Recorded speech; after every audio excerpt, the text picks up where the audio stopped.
चला, जय महाराष्ट्र विद्यार्थी मित्रांनो, सर्वांचं स्वागत आहे आपल्या Kailas sir maths academy YouTube चॅनलमध्ये. चला विद्यार्थी मित्रांनो, आपण मॅथ्स 10वीच्या मॅथ्स 2चा बघा विद्यार्थी मित्रांनो, आपण अजून एक IMP क्वेश्चन पेपर घेऊन आलेले. या क्वेश्चन पेपरचा तुम्हाला 100% खूप सारा फायदा होणार आहे. ओके ना. ऑलरेडी आपण 2 क्वेश्चन पेपर टाकल्या ती, त्याच्यानंतर IMP क्वेश्चनचा जो व्हिडिओ आहे जो तुम्हाला टेक्स्टबुकमधून डायरेक्ट PDF मधून तुम्हाला काय का टिक मार्क करून दिले. तुम्हाला प्रत्येक एक्सरसाइजमधला प्रॅक्टिस सेटमधले तुम्हाला each and every question paper जे आहे IMP क्वेश्चन आहे ते तुम्हाला टिक करून दिले ते. ओके. तर आता आपण अजून एक क्वेश्चन पेपर बघणार आहे, कारण तुम्हाला मी अगोदरच सांगितले आहे का आपला जो फॉर्म्युला आहे तो फॉर्म्युला आपला काय आहे का आपल्याला 2+1 काय आपला फॉर्म्युला 2+1चा फॉर्म्युला आहे आपला, बरोबर आहे. म्हणजे किंवा 2 किंवा 3 अशा तुम्हाला टोटल एकदा काय करायच्यात का जुन्या PYQ series question paper solve करायच्यात. आणि मी दिलेले IMP क्वेश्चन हे जर तुम्ही लक्षात घेतले तर 100% तुम्हाला जे दिले तेच तुम्हाला परीक्षेत हे येणार आहे. ओके. चला मित्रांनो, आता डायरेक्टली व्हिडिओला सुरुवात करतो. बघा रे काय दिलं आता बघा. MCQ मध्ये पहिला क्वेश्चन आपल्याला दिलता बघा. काय दिलं. If the ABC are the side of triangle and A² + B² is equal to C², then the name the type of triangle. ठीक आहे ना. काय name the type of triangle. ठीक आहे. बघा आता मित्रांनो, ऑप्शन दिले बघा आता आपल्याला. Obtuse angle, acute angle, right angle, equilateral angle. आता लक्षात घ्या का आपल्याला याच्यामध्ये काय का A² + B² is equal to C. म्हणजे हे आपल्याला कशामध्ये दिसतं, हे पायथागोरसमध्ये दिसतं का नाही आपला. मग पायथागोरस सारखं जर दिसतंय आपल्याला, मग पायथागोरस थेरम आपण कशात वापरतो, राईट अँगल ट्रायंगलमध्ये तर आपण त्याला वापरत असतो. ओके. नेक्स्ट बघा दिलं मित्रांनो. Chord AB and CD of the circle intersect inside the circle at point E. If AE is equal to 4, EB is equal to 10, then CE is equal to 8, then the find the value of ED. काय कर तुम्हाला ED ची value याच्यामध्ये तुम्हाला find out करायची आहे मित्रांनो. Okay. याला जर आपण सॉल्व करून घेतलं तर आपल्याला आन्सर किती भेटणार आहे, 5 आपला आन्सर भेटणार आहे. ओके. नीट लक्षात ठेवा, टिक मार्क करून घ्या. नेक्स्ट बघा दिले coordinate of the origin are. बघा आता ओरिजिन जे असतात त्याचे कोऑर्डिनेट काय असतात तर मित्रांनो 0 0 असतात. काय असतात तर ते 0 0 असतात. ओके. पुढे बघा. If the radius of the base of the cone is the 7 centimetre, then the height is the 24 centimetre, then the find it the slant height. बघा काय तर काय फाइंड आउट करा तुम्हाला, स्लॅन्ट हाईट तुम्हाला फाइंड आउट करायचं आहे. मग स्लॅन्ट हाईटसाठी तिरकस उंचीसाठी सूत्र काय आपल्याला का L² इज इक्वल टू काय, L² इज इक्वल टू काय तर आपल्याला B² + H². काय B² + H² म्हणजे काय बेस² + हाईट स्क्वेअर. ओके ना. मग आपण यांचा जर आपण बघितला आणि अजून जर तुमच्या डोक्यामध्ये एक जर विचार आला तर हे सगळ्यात लक्षात घ्या, स्लॅन्ट हाईट हा पायथागोरसच्या थेरम सारखाच आहे. पायथागोरसचे जे ट्रायप्लेट असतात त्याच्यामधलाच एक प्रकारे. जर आपण 7, 24 आणि 25 हा काय असतं पायथागोरसचा ट्रायप्लेट आहे, म्हणून स्लॅन्ट हाईट काय येणार तर 25 येणार आहे. तुम्ही या फॉर्म्युल्यानुसार देखील सॉल्व करू शकतात. ओके. नेक्स्ट बघा दिलं मित्रांनो. If the ABC is parallel to PQR, then the find the area of. बघा काय दिलं तुम्हाला, then the find the area of triangle ABC upon triangle PQR. काय करा तुम्हाला दोन्हीही ट्रायंगलचं ABC आणि PQR दोन्हीही ट्रायंगलचं तुम्हाला एरिया फाइंड आउट करायचा आहे. ओके ना. आता तुम्हाला याच्यामध्ये बघा दिले काय 16 अपॉन तुम्हाला ह्या दिलेला आहे. बघा काय 16 अपॉन हा तुम्हाला एरिया दिलेला आहे याच्यामध्ये. मग तुम्हाला फाइंड आउट काय करायचे, ठीक आहे ना. काय तर तुम्हाला फाइंड आउट हा रेशो तुम्हाला फाइंड आउट करायचा आहे. AB to PQ हे तुम्हाला रेशो फाइंड आउट करायचा आहे. लक्षात घ्या. मग आता रेशो फाइंड आउट करण्यासाठी आपण काय घेणार सगळ्यात पहिले का area of triangle ABC divide by area of triangle PQR. हा दिला आहे तुम्हाला 16/25 दिलेला आहे. मग हा AB² अपॉन काय तर PQ², बरोबर. AB² अपॉन PQ² आहे. मग याच्यातला काय करा का हा स्क्वेअर यांना देऊन टाका. म्हणजे इकडचा स्क्वेअर जर यांना ट्रान्सफर केला तर इकडे राहणार काय राहणार तर हा स्क्वेअर कॅन्सल होणार. इकडे राहणार तर जाणार अंडर रूटमध्ये जाणार. कुठे ते अंडर रूटमध्ये जाणार. म्हणजे काय होणार तर हा √16/25. सो देअरफॉर √60 म्हणजे काय square root of the 16 answer 4 येतो. स्क्वेअर रूट ऑफ 25 आन्सर आपल्याला 5 येतो. So therefore AB upon PQ is equal to 4/5. Okay. Next बघा मित्रांनो. इन द ट्रायंगल RST काय दिलं तुम्हाला, इन द ट्रायंगल RST अँगल S is equal to 90 degree, T is equal to 30 degree, then the RT is equal to 12 centimeter, then the find the RS. बघा RS ही तुम्हाला value काय करायची, find out करायची. हा खूप IMP क्वेश्चन आहे. हा आपण सगळ्याच क्वेश्चन पेपर जेवढे आपण 3-4 क्वेश्चन पेपर सोडल्या मराठी मीडियमच्या, इंग्लिशच्या, सेमीच्या काय असेल ते, त्यामध्ये हा क्वेश्चन आपला दिसला होता. आता बघा RST मध्ये बघा एक अँगल तुमचा 90 डिग्री दिलाय, एक अँगल तुमचा T दिला तो 30 डिग्री दिलाय. मग 90 + 30 झाला 120. मग त्याच्यानंतर जो अँगल तुमचा उरलेला आहे R, तो अँगलची व्हॅल्यू किती असणार आहे, तर आपल्याला माहिती आहे किती असणार, 60 असणार आहे. बरोबर आहे, किती असणार, 60 असणार आहे. So therefore according to the theorem 30 degree, 60 degree and 90 degree theorem, मग आपल्याला काय भेटणार, RSची व्हॅल्यू कशी असणार आहे, तर 1/2 इंटू RT काय असणार आहे, 1/2 RT म्हणजे RTचा हाफ असणार आहे. सो देअरफॉर RTचा हाफ करा, मग 1/2 इंटू 12 आणणार आहे, मग 12चा हाफ असणार आहे तर 6 सेंटीमीटर. मग आपल्याला RSची व्हॅल्यू भेटली बघा मित्रांनो 6 सेंटीमीटर. ओके, नेक्स्ट बघा मित्रांनो, if the radius of circle is 5 centimetre then the find the length of longest chord of the circle. तुम्हाला काय करायचं, का सगळ्यात मोठी जी कॉर्ड असणार आहे सर्कलची त्याची तुम्हाला व्हॅल्यू फाइंड आउट करायची आहे. आणि रेडियसची व्हॅल्यू तुम्हाला दिली 5 सेंटीमीटर. तर आता लक्षात घ्या का कुठल्याही सर्कलमध्ये सगळ्यात लॉंगेस्ट, सगळ्यात लांब जी कॉर्ड असते ती असते डायमीटर. काय असतो, डायमीटर असतो. So therefore diameter is equal to 2 into radius. मग काय, डायमीटर हा रेडियसच्या डबल असतो. मग रेडियस जर तुम्हाला 5 दिले तर 5 टू द किंवा 2 5 द 10. मग रेडियसची व्हॅल्यू आपल्याला जर 5 आहे तर डायमीटरची व्हॅल्यू आपल्याला भेटणार आहे 10 सेंटीमीटर. ओके, नेक्स्ट बघा, find the distance between the point O00 and point P34. बघा याच्यात तुम्हाला काय करायचं, डिस्टन्स फाइंड आउट करायचे. मग आपल्याला डिस्टन्सचा फॉर्म्युला माहिती आहे आपल्याला काय, तर distance OP is equal to in under root x2 - x1 square plus the y2 - y1 bracket square. Okay, मग त्याच्यातल्या व्हॅल्यू याच्यामध्ये पुट करा. सगळ्यात पहिले काय याच्यामध्ये येणार आपल्याला, काही Pच्या आणि Oच्या व्हॅल्यू दिल्या आपल्याला. बरोबर आहे, x1 y1 x2 y2 अशा प्रकारे तुम्हाला याच्या व्हॅल्यू काय करायच्या, ती या व्हॅल्यू तुम्हाला घ्यायची ती. ओके, मग आता याच्या व्हॅल्यू घेतल्यानंतर बघा सगळ्यात पहिले मग आता काय x2ची किंमत 3 आली, x1ची किंमत 0 आली, y2ची किंमत 4 आली, y1ची किंमत 0 आली. मग आता याला काय करा, याच्यामध्ये डायरेक्टली व्हॅल्यू पुट करून द्या. ओके, पुट केल्यानंतर बघा 3 - 0 bracket square plus 4 - 0 bracket square. मग 3 - 0 3 आला, 4 - 0 4 आला, मग 3चा स्क्वेअर प्लस 4चा स्क्वेअर म्हणजे आपल्याला आन्सर भेटले का 9 अंडर रूटमध्ये 9 + 16. मग 9 + 60 जर आपण केलं तर √25. आणि what is the value of √25 which is the 5 units. किती असणार तर 5 येणार आहे. म्हणजे याचा आन्सर आपल्याला आले का, याचा डिस्टन्स आले 5 युनिट्स. ओके, युनिट देऊन टाका.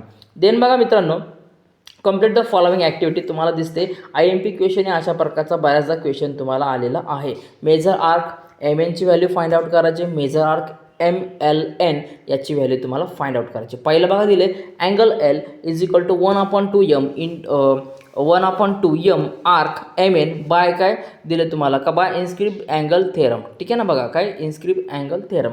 पुढे बघा आता Lची व्हॅल्यू तुम्हाला इथे दिले 35 दिसते का, Lची व्हॅल्यू इथे बघा 35 दिलेली आहे. ती याच्यामध्ये व्हॅल्यू पुट करा.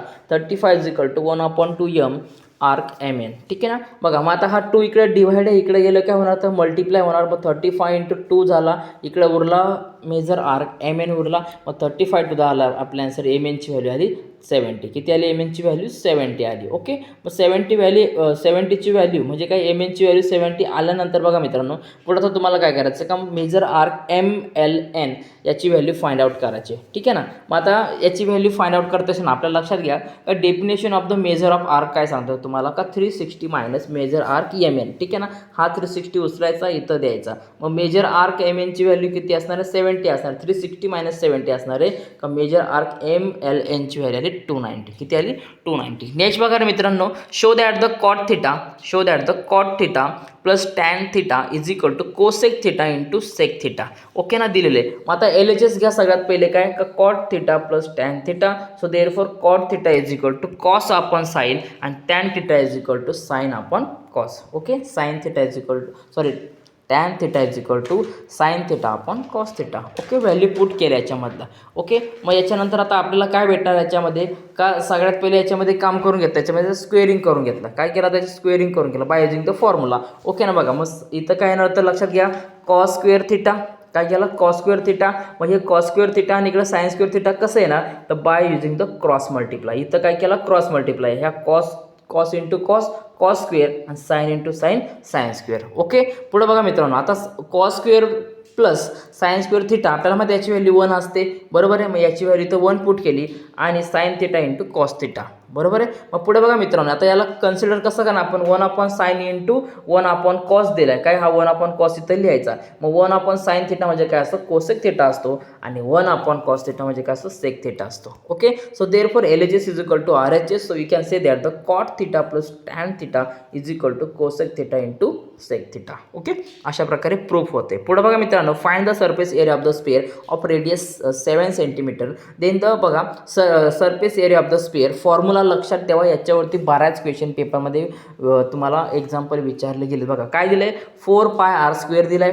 4 इंटू पायची व्हॅल्यू 22/7 इंटू आरची व्हॅल्यू 7चा स्क्वेअर, काय येते ना 7चा स्क्वेअर. मग 7चा स्क्वेअर जर तुम्ही घेता इथं किती येणार, 49. किती येणार, 49 येणार. बघा मित्रांनो, मग हा तिकडं 22 इंटू 4 88 आला आणि त्याच्यानंतर इथं 7 अपॉन काय, हा 7 याला अपॉन आहे 49. मग 7ने 49ला जर डिवाइड केलं तर आपल्याला आन्सर येणार आहे 7. मग 88 इंटू 7 करा, आपल्याला आन्सर भेटणार आहे 616 स्क्वेअर मीटर. ओके, चलो नेक्स्ट बघा मित्रांनो, तुम्हाला डायग्राम दिलेला याच्यामध्ये. तुम्हाला आता याच्यामध्ये बघा काय सांगितलं, in the trapezium ABCD side AB parallel to the side PQ, then side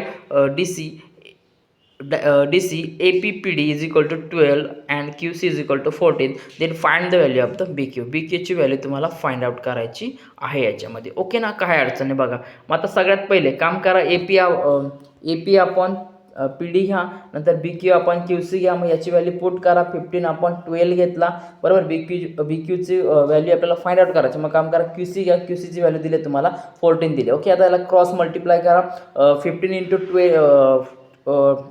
into 14 घेतला आणि त्याच्यानंतर हा 12 जो इकडं होता त्याला तिकडंच ठेवा वाटला असं, काही अडचण नाही. पण BQ इकडे तसाच राहू शकतो किंवा क्रॉस मल्टिप्लाय केलं होती परत ट्रान्सफर करून घ्या, काय अडचण नाही. So therefore BQ is equal to 15 into 14 upon the 12. बघा मग आता याला काय करा, कुठल्या तरी एखाद्या नंबरना तुम्ही त्याला डायरेक्टली डिवायडेशन करू शकतात, काही प्रॉब्लेम नाही आहे. ओके ना, तुमच्या याच्यावरती डिपेंड असणार आहे.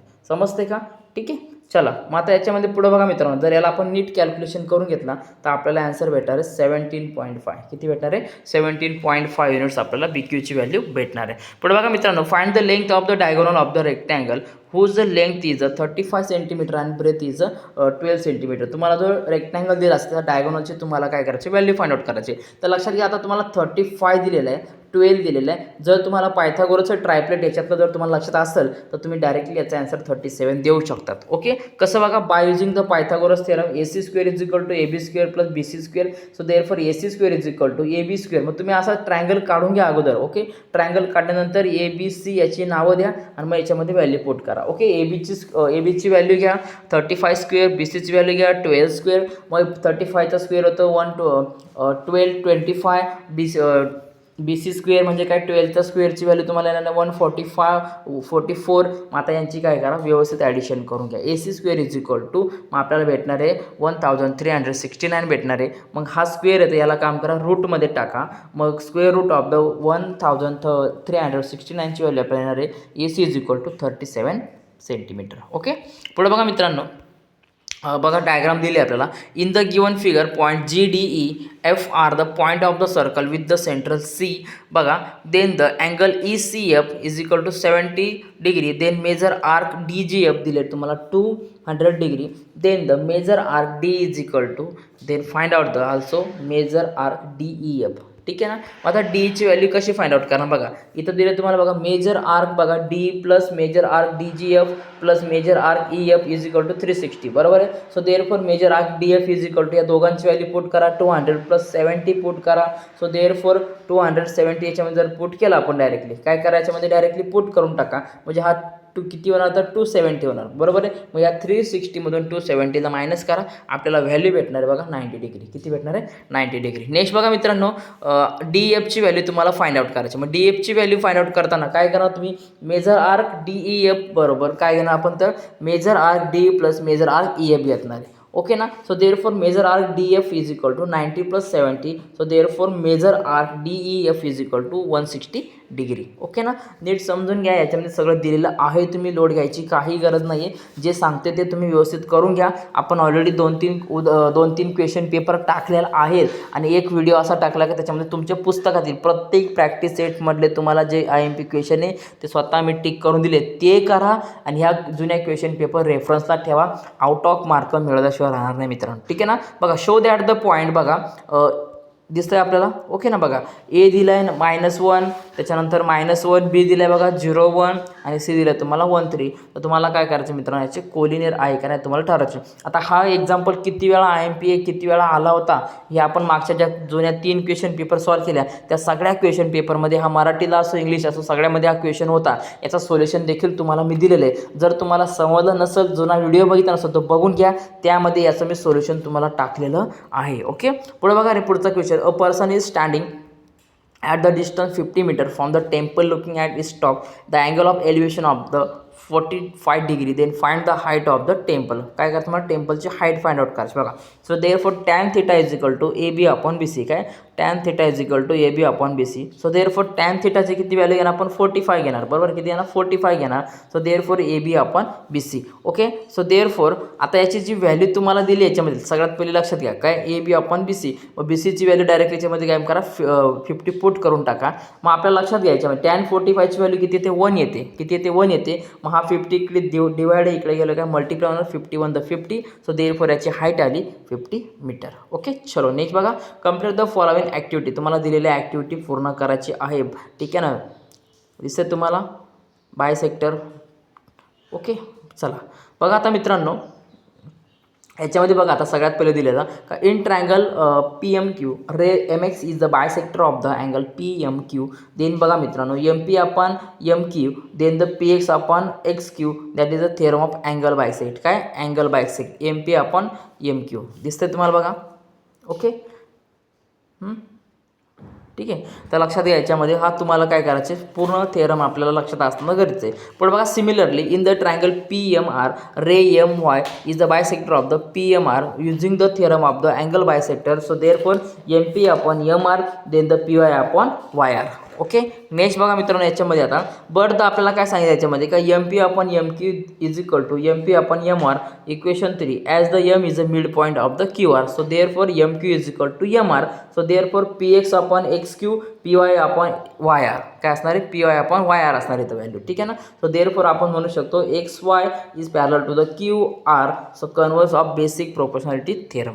ओके ना. नेक्स्ट बघा find the coordinates of the point P where the P is the midpoint of the line segment AB with the A -4 2 and B 6 2 हे तुम्हाला पॉईंट दिलेले आहेत याच्यामध्ये. ठीक आहे ना. मग आता याच्या तुम्हाला काय करायचं याच्या व्हॅल्यू फाइंड आउट करायच्या. कशा करणार बघा आता सगळ्यात पहिले लक्षात घ्या दिलेले जे पॉईंट आहेत ते लिहून घ्या कोणकोणते असणार आहेत. ठीक आहे ना. बघा आता -4 2 म्हणजे हा झाला x1 y1 6 2 झाला हा x2 आणि y2 हे झाले तुमचे कोऑर्डिनेट्स. काय झाले तुमचे ABC काय झाले ABचे तुमचे हे कोऑर्डिनेट्स झाले. ठीक आहे ना. आता या कोऑर्डिनेटवरून बघा विद्यार्थी मित्रांनो according to the mid point theorem काय करतो तुम्हाला मिड पॉईंट थेरमचा तुम्हाला फॉर्म्युला यूज करायचा बघा. मग मिड पॉईंट थेरम काय सांगतो तुम्हाला x इज इक्वल टू बघा काय सांगतो तुम्हाला x is equal to x1 plus x2 काय सांगतो तुम्हाला x1 plus x2 upon 2. So therefore put the value of this coefficient in equation. बघा x1 आणि x2 बघा. मग आता जे तुमचे कोऑर्डिनेट दिले ते त्याची व्हॅल्यू पुट करा. ओके, x1 प्लस x2 म्हणजे काय -4 plus 6 upon 2 is equal to बघा हा प्लस आहे हा मायनस आहे म्हणजे 6मधून 4 गेला 2 आला. मग 2 अपॉन 2 2 1 द 2 आला म्हणजे आपल्याला व्हॅल्यू याची भेटली बघा मित्रांनो 2 भेटली. किती भेटली 2 भेटली. पुढे बघा मित्रांनो y is equal to y1 plus y2 upon 2 is equal to 2 plus 2 y2 ची व्हॅल्यू पुट करा 2 आला. मग 2 प्लस 2 4 आला 4 अपॉन 2 आला म्हणजे 2 1 द 2 2 टू द 4 म्हणजे आपल्याला व्हॅल्यू भेटलेली 1 आणि 2. So therefore coordinates of the mid point P are the 1 and 2. Okay, काय आलं 1 and 2 आलेलं आहे. ओके, नेक्स्ट बघा मित्रांनो solve the following sub question तुम्हाला दिलेले आहे. बघा आता मित्रांनो हा देखील क्वेश्चन तुम्हाला खूप इम्पॉर्टंट आहे. आपण बऱ्याच क्वेश्चन पेपरमध्ये बघितलं होता. आता हे क्वेश्चन तुम्ही टिक मार्क करून घ्या. हेच क्वेश्चन तुम्हाला परीक्षेमध्ये 100% याच्यातला काही ना काही कुठले ना कुठले क्वेश्चन तुम्हाला 100% येतील म्हणजे येतील. याच्यामध्ये खूप सारे असे क्वेश्चन तुम्हाला रिपीट झाले. आता बघा draw the circle radius 3.3 centimetre. जर तुम्ही परफेक्टली सर्कल ड्रॉ केला तरी त्याचे तुम्हाला 1 मार्क भेटणार आहे आणि बाकीचे त्याचे जे पार्ट असतील जरी चुकवले तुम्ही समजा काही ना काही तरी तुमचे सर्कलचे तुम्हाला तुम्हाला 1 मार्क भेटणार आहे. ओके, चला पुढे बघा 4 नंबरचं बघा दिलेले बघा. पहिला, दुसरा, तिसरा व्यवस्थित करून घ्या. याचे स्क्रीनशॉट काढा किंवा याचे टिक मार्क करून घ्या आणि याला व्यवस्थित सॉल्व करायचा प्रयत्न करा. ठीक आहे ना. आता खूप सारे मित्रांनो 3-4 व्हिडिओ झाले ते आपले, याच्यामधून तुम्हाला IMP क्वेश्चन दिले, जुन्या क्वेश्चन पेपरही बघितले. त्यामुळे मित्रांनो मला नाही वाटत का आता जास्त बाहेरचे क्वेश्चन तुम्हाला येतील. जिले येते तेवढं करा. जे 3 व्हिडिओ टाकले ते आणि हा एक व्हिडिओ, 4 व्हिडिओ बघा, पूर्ण बघा. जे सांगितलं ते पूर्ण करा. 100% तुम्हाला 40 मार्क तुम्हाला मिळतील, म्हणजे मिळतीलच. ठीक आहे ना. काय 100% तुम्हाला 40 मार्क मिळतीलच. ओके, चला मित्रांनो आता नीट प्रॅक्टिस करा, जेणेकरून तुम्हाला चांगल्या प्रकारे याचा फायदा होईल. ओके, पुढे बघा. Eliminate theta if the x r cos theta आणि y r sin थिटा. हा क्वेश्चन पण खूप IMP आहे. ट्रिग्नोमेट्रीवरती बरेच क्वेश्चन येतात, त्याच्यामुळे आपण ट्रिग्नोमेट्रीचा एक लेसन मी घेणार आता रिव्हिजनमधून, तो तुम्हाला 100% उपयोगी पडू शकतो. ओके, चला विद्यार्थी मित्रांनो काळजी घ्या, चांगला अभ्यास करा आणि परीक्षेसाठी तुम्हाला खूप खूप साऱ्या शुभेच्छा. ओके, चला बेस्ट ऑफ लक. जय महाराष्ट्र.